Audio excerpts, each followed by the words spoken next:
So today I'm reviewing The Girl in Cabin 13, which is a low-budget home invasion horror movie. I watched it on the streaming app Omnitube. Omnitube is an app that you can find on Roku or Fire TV, and it's got a lot of lower-budget, independent, smaller films, including this one.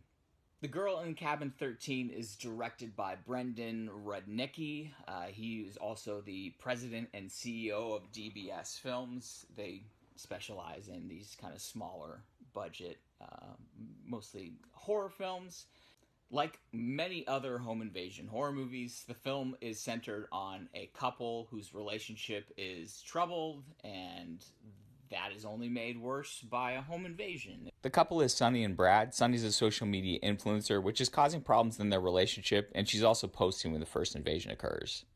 In fact, their relationship is somewhat repaired through the home invasion, though anyone who's watched The Strangers or Funny Games or any number of other home invasion films knows that happy endings are not guaranteed. No spoilers. So Sunny and Brad are afraid of another home invasion and decide to get out of town. They make the decision to rent a cabin in the middle of nowhere, because that's what you want to do when you're scared for your safety in a horror movie, is go somewhere isolated. It doesn't take long for the home invaders to show up and start terrorizing the couple in their cabin that they've rented. And initially, Brad's confused. Like, how did they find us? We're in the middle of nowhere. Sunny's not confused because she's continued to post on social media.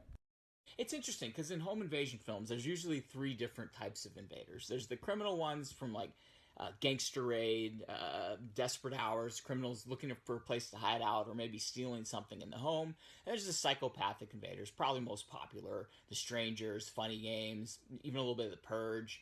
And then there's a third category people don't talk about a lot, which is stalking invaders. What is curious about The Girl in Cabin 13, rather, is that it's a bit of a combination between psychopath and stalkers. Because these are psychopaths. They have all the attributes. They're mostly nonverbal. They wear masks to hide their identity, except to take it off to terrorize them by showing their identity, which is another trope that you see in The Strangers. But they're also stalking her specifically because of her social media post. The premise for Girl in Cabin 13 is actually really clever. This idea of a social media influencer wanting to get people to follow her online, accidentally getting people to follow her in real life. This be careful what you wish for online kind of theme works really well with home invasion horror.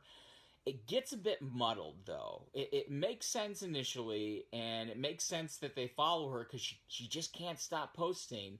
But then that theme, that message gets a little lost. Not to give anything away, but the social media posting is used as a tool to thwart the invasion at a certain point in the film, and that takes away from the message a little bit. The other problem with The Girl in Cabin 13 is the leads, the main actors. They're not terrible. It's just you don't really like them too much, and that's problematic. There should be attributes that make you root for them, and it's hard to root for these characters. In fact, we don't know much about the home invaders, which is also pretty common in especially psychopath home invasion horror movies. But we know how annoying Sunny's social media behavior can be. There are times you kind of want to root for the invaders. And they have such cool masks, too. Plain white masks are really common in home invasion. These ones have bloody lips, and they also look like animals. Anyway, Girl in Cabin 13 is one of the many independent, low-budget films you can find on the Omnitube streaming app. If you're looking for something different, if you like home invasion, check it out. Let me know what you think. I'm curious. Am I alone in these thoughts? This is Ryan Izay with Real Movie News. Enjoy the show.